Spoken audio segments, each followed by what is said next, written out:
हाँ तो बच्चों हम लोग पढ़ रहे थे इलेक्ट्रोमैग्नेटिक इंडक्शन चैप्टर, जो कि बहुत इंपॉर्टेंट है और उसमें हमने क्या क्या सीख लिया था पहले मैं आपको बता देता हूँ और फिर उसके बाद आज क्या पढ़ने वाले हैं उस पर हम चर्चा करेंगे। हमने सीखा था कि अगर मान लीजिए किसी भी एक मैग्नेटिक फील्ड को चेंज किया जाए, कहने का मतलब अगर फ्लक्स का चेंज किया जाए तो फ्लक्स के चेंज से ईएमएफ इंड्यूस होता है, यानी कि करंट फ्लो होता है किसी भी सर्किट में। ये हमने सीख लिया था कि मैग्नेट को मूव कराएंगे, एक कॉइल के सामने ये कॉइल है और सामने हमने मैग्नेट को मूव कराया तो मैग्नेट के मूव कराने से इस कॉइल में करंट फ्लो होता है। तो फैराडे ने बताया था कि भाई ये एक्सपेरिमेंट कैसे हुए थे। अब करंट फ्लो होने से पहले क्या होता है, कोई ईएमएफ आता होगा, कोई ना कोई उसमें वोल्टेज आती होगी तभी तो करंट फ्लो होता होगा। तो कहने का मतलब ये हुआ कि एक कॉइल के अंदर एक मैग्नेट के मूव कराने से ईएमएफ इंड्यूस होता है, ये हमने सीख लिया था। ईएमएफ इंड्यूस होने से जो करंट फ्लो होता है उस करंट की डायरेक्शन में सीख ली थी लेंज लॉ से। लेंज लॉ पढ़ा था, उसमें हमने उसकी डायरेक्शन के बारे में स्टडी किया था। आज हम लोग पढ़ने वाले हैं कि अगर हमने इधर से एक मैग्नेट को मूव कराया तो मैग्नेट के मूव करने से जो इस सर्किट या इस कॉइल के अंदर ईएमएफ इंड्यूस हुआ उसका मैग्नीट्यूड क्या होगा, और जिसको बताया जाता है फैराडे का सेकंड नियम। That means Faraday second law is what, the magnitude of induced EMF. हम किसको कैलकुलेट करने वाले हैं, इंड्यूस्ड ईएमएफ के मैग्नीट्यूड को। किसके बराबर होता है वो, is equal to the rate of change of magnetic flux. मैंने आपको बताया कि मैग्नेटिक फ्लक्स के चेंज होने से पूरा खेल होता है ये। और मैग्नेटिक फ्लक्स क्या होता है, तो magnetic flux phi is equal to B A, that means magnetic field का चेंज है ना, ये भी हमने पढ़ लिया था। तो ये आपका मैग्नेटिक फ्लक्स हुआ। तो मैग्नेटिक फ्लक्स के चेंज जो होता है उससे बनने वाला जो इंड्यूस्ड ईएमएफ है वो हमें कैलकुलेट हो जाता है या वो हमें मिल जाता है। तो इंड्यूस्ड ईएमएफ को क्या बोलूंगा मैं, induced EMF E is equal to rate of change of magnetic flux, that means d phi by dt। Alright, यहां पर बच्चों एक नेगेटिव साइन लगा होता है। उस नेगेटिव साइन का मतलब क्या है, उस नेगेटिव साइन का मतलब ये है कि मैंने आपको पहले भी बहुत बार बताया है कि अगर ये मैग्नेट इधर से आता है तो ये कॉइल उसको अपोज करती है, यानी कि यहां पर जो इंड्यूस्ड ईएमएफ है, जो आपका इंड्यूस्ड ईएमएफ है, induced EMF oppose the change of magnetic flux, the change of magnetic flux, यानी कि मैग्नेटिक फ्लक्स और ईएमएफ के बीच में जो अपोजिशन होता है उस अपोजिशन को रिप्रेजेंट किया है इस माइनस साइन के साथ। यानी कि माइनस साइन बेसिकली क्या रिप्रेजेंट करता है, अपोजिशन रिप्रेजेंट करता है ईएमएफ और फ्लक्स के बीच। अब यहां से अगर हम इस फाई की वैल्यू रखना चाहे तो फाई की वैल्यू क्या रख सकते हैं हम लोग, B A, that means EMF E is equal to minus d B A upon d T.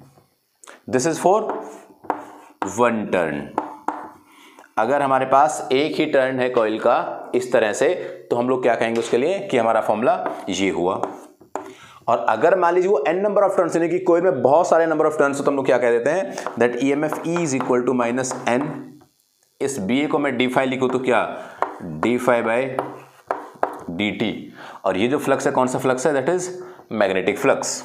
ये अपने पास वो मैग्नीट्यूड आया, वो ईएमएफ का मैग्नीट्यूड आया जो फैराडे ने बताया था कि अगर मान लीजिए किसी भी कॉइल के सामने तो हम एक मैग्नेट को मूव कराते हैं तो उस मैग्नेट के मूव होने से कितना ईएमएफ इंड्यूस होता है, तो ये इतना ईएमएफ इंड्यूस होता है इसके अंदर। ऑलराइट, ये हमने ईएमएफ की कैलकुलेशन की। मैंने एक छोटा सा क्वेश्चन कराया था लास्ट, तब लाइव क्लास थी उसमें, तो मैं उस क्वेश्चन को फिर से यहाँ पे इन्वॉल्व कर रहा हूँ और हम उसको फिर से सीखते हैं कि किस तरह से हम इस ईएमएफ इंड्यूस के थ्रू किस तरह के क्वेश्चन हम लोग बना सकते हैं। तो प्लीज आप इसे एक बार लिख लीजिएगा, फिर उसके बाद मैं आपको उस क्वेश्चन के बारे में डिस्कशन समझाता हूँ, पूरी कहानी सुनाता हूँ।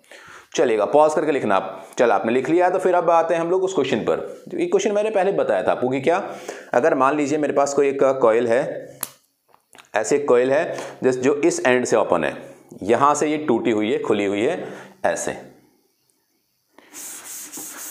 ये यहां पर मैं इसको बनाता हूं, ठीक है।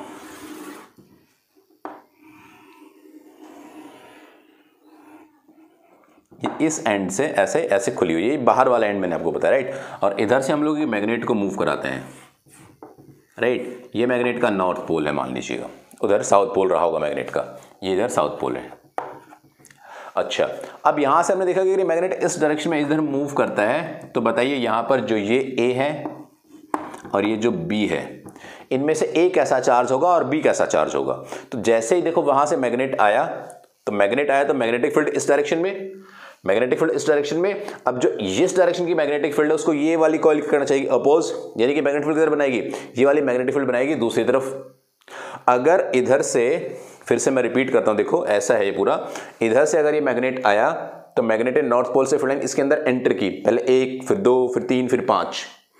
अगर उसने ऐसे फील्ड लाइन बढ़ाई तो क्या चाहेगा, उसको अपोज करना चाहेगा और ये अपोजिट डायरेक्शन में मैग्नेटिक फील्ड बनाएगा। तो कैसे बनाता है अपोजिट डायरेक्शन में, ये ऐसे, मुझे राइट हैंड से इसको उस डायरेक्शन में मैग्नेटिक फील्ड बनवाना है, तो कैसे बनाऊंगा मैं, इसको ऐसे फ्लो कराऊं या फिर इसको ऐसे फ्लो कराऊं, तो आंसर मुझे इसको ऐसे फ्लो कराना पड़ेगा, राइट, यहां से ऐसे, तो मैग्नेटिक फील्ड इस डायरेक्शन में बनी, यानी कि करंट कैसे बनेगा, यहां से ऐसे फ्लो होगा करंट बी से ए की तरफ। अब आप ये बात समझ रहे होंगे कि बी को कैसा चार्ज लूं मैं और ए को कैसे, नहीं कि बी पॉजिटिव चार्ज के नेगेटिव चार्ज, तो समझ में आता है। आप ऐसा सोच रहे होंगे कि बी को पॉजिटिव चार्ज, पॉजिटिव से करंट कहाँ गया नेगेटिव। लेकिन अगर मैं यहां पर एक रेजिस्टेंस लगा देता हूं, यहां पर मैंने एक रेजिस्टर कनेक्ट कर दिया और फिर इस सर्किट को कंप्लीट कर दिया, तो करंट कहां से कहां फ्लो होगा, यहां से ऐसे और फिर ये यहां से ऐसे। तो देखो यहां पर कैसे फ्लो हो रहा है, नेगेटिव से पॉजिटिव, और यहां पे कैसे फ्लो हो रहा है, पॉजिटिव से नेगेटिव। तो हम कभी भी इस बेसिस पर डिसाइड नहीं कर सकते करंट की डायरेक्शन, या ये बोल के कभी हम नहीं कहेंगे कि करंट हमेशा पॉजिटिव से नेगेटिव फ्लो होता है, नहीं, करंट पॉजिटिव से नेगेटिव फ्लो होता है, एक अधूरी जानकारी है। सर्किट के बाहर, यानी कि बैटरी के बाहर जो करंट फ्लो होता है वो पॉजिटिव से नेगेटिव फ्लो होता है, और अंदर वो नेगेटिव से पॉजिटिव, यानी कि एक बार पॉजिटिव से नेगेटिव और एक बार नेगेटिव से पॉजिटिव, क्योंकि पूरा एक क्लोज्ड लूप होता है ये, राइट। तो इस बेसिस पर हम डिसीजन नहीं लेंगे कि यहां पर बी पॉजिटिव या ए नेगेटिव। किस बेसिस पर डिसीजन लिया जाएगा कि अगर करंट यहां से ऐसे फ्लो हुआ है तो यहां से करंट के फ्लो की डायरेक्शन क्या होती है, जो पॉजिटिव चार्जेस की डायरेक्शन होती है। तो समझो यहां से पॉजिटिव चार्ज ऐसे मूव करते हुए इधर गए, तो ये कैसा हो गया नेगेटिव, और यहां पर पॉजिटिव सारे के सारे इधर पहुंच गए, तो ये कैसा चार्ज हो गया, पॉजिटिव चार्ज। ओके, तो इस बात को बहुत ढंग से समझना आप लोग प्लीज, क्योंकि इस पे बेस्ड क्वेश्चंस बनते हैं।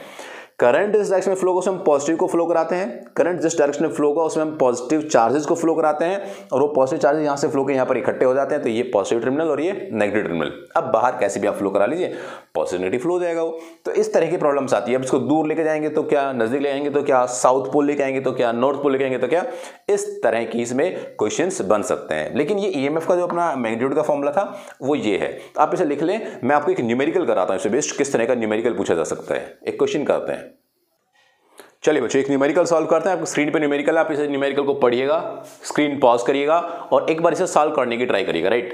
प्लीज आप ये जल्दी से न्यूमेरिकल पढ़ के सॉल्व करें पॉज करके।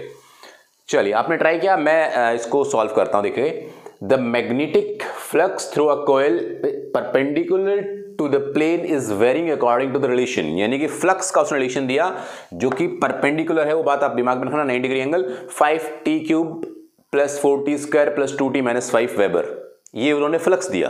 फिर क्या कहा, फिर कहता है calculate the induced current, I की वैल्यू निकालिएगा थ्रू द कॉइल, जो कॉइल में करंट इंड्यूस है उसकी वैल्यू निकालनी है at t is equal to 2 second. Time दिया क्योंकि टाइम वेरिंग इक्वेशन है ये, तो टाइम की वैल्यू क्या दी उसने, 2 सेकेंड, t की value the. If the resistance is 5, अगर रेजिस्टेंस 5 है तो हमें करंट निकालना है। बच्चों करंट निकालने का फॉर्मूला क्या होता है, I is equal to V/R। Basically V को हम यहाँ पे क्या कह रहे हैं बार बार, EMF/R। तो हमें जरूरत किसकी है, EMF निकालने की। और EMF जो हम निकालते हैं, EMF का फॉर्मूला हमें मालूम है, induced EMF E is equal to what, that is minus d∅/dt। तो ये बात तो हमें मालूम है ना कि हम तब भी EMF निकाला करते हैं। अभी मैंने थोड़ी देर पहले पढ़ाया था, EMF निकाला करते हैं तो वहां पे हम क्या लेते हैं, minus d∅/dt, and that minus indicates what, that minus indicates the direction, और डायरेक्शन में मालूम है तो हम माइनस को उस देर के लिए भूल जाते हैं, हम मैग्नीट्यूड की बात कर लेते हैं, राइट। तो यहां पर क्या हो जाएगा, दैट इज d/dt, और फाई की वैल्यू कितनी है, 5 की वैल्यू है 5t³ plus 4t² minus not minus is 2t minus 5। अब अगर इसको हम डिफरेंशिएट करेंगे तो डिफरेंशिएशन क्या है इसका, that is 15t² plus 8t plus 2। Alright भाई, 315 आगे डिफरेंशिएशन है यार, simple. Put the value, put t is equal to what, 2 second. अगर मैं t को 2 सेकेंड पुट करता हूं तो 15 into 2² plus 8 into 2 and plus 2, that is what, 4 15 choco 60, 60 plus 2 8 दूनी 16 और जमा 2, 16 और 2 18 और 60 78 78 आपका यहाँ पे क्या आया ईएमएफ राइट। ये आपका 78 यूनिट ईएमएफ मिला आपको। अब यहाँ से वो कहता है कि आपको निकालना है करंट। तो करंट का फॉर्मूला क्या हुआ? तो करंट का फॉर्मूला हुआ भाई E बाय R और E की वैल्यू यहाँ से निकल कितनी आई 78 बाय 5 15/75 5 15.6 के आसपास करीब ये आंसर आया आपका। That is the current induced in the circuit. इतना करंट सर्किट में इंड्यूस होता है तब हम इस तरह से ईएमएफ कैलकुलेटर्स को सॉल्व करते हैं। इस तरह के न्यूमेरिकल्स आपसे बहुत पूछे जा सकते हैं, तो आपको केयरफुल रहना है और इस तरह के न्यूमेरिकल्स को सॉल्व करने की काबिलियत आपके अंदर होनी चाहिए, क्योंकि अब हम ईएमएफ निकाल पा रहे हैं। बच्चों आपको कमेंट बॉक्स में प्लीज कमेंट बॉक्स में लिखना है कि मैंने जो ईएमआई अब तक पढ़ा है आपको समझ आ रहा है, सारी चीजें बहुत प्रॉपर हैं, किस तरह से आपने ये क्वेश्चन सॉल्व किए या आप क्वेश्चन सॉल्व कर पा रहे हैं, सारी बातें आप मुझे प्लीज वहां पर लिखिएगा। तो नेक्स्ट वीडियो में मैं इससे आगे की कहानी सुनाऊंगा। हम वीडियो की लेंथ अभी थोड़ा बढ़ाना स्टार्ट करेंगे ताकि बहुत सारी चीजें हम एक वीडियो में क्लियर कर लें। वैसे तो छोटी वीडियो लोगों को पसंद होती है, बट फिर भी दैट्स ओके। हम लोग स्टार्ट करेंगे कुछ ऐसा करेंगे कि ताकि कुछ कंटेंट जो इंपॉर्टेंट है वो एक साथ ही इकट्ठा हमें मिल जाए। ओके बच्चों, थैंक यू वेरी मच। मिलते हैं नेक्स्ट वीडियो में।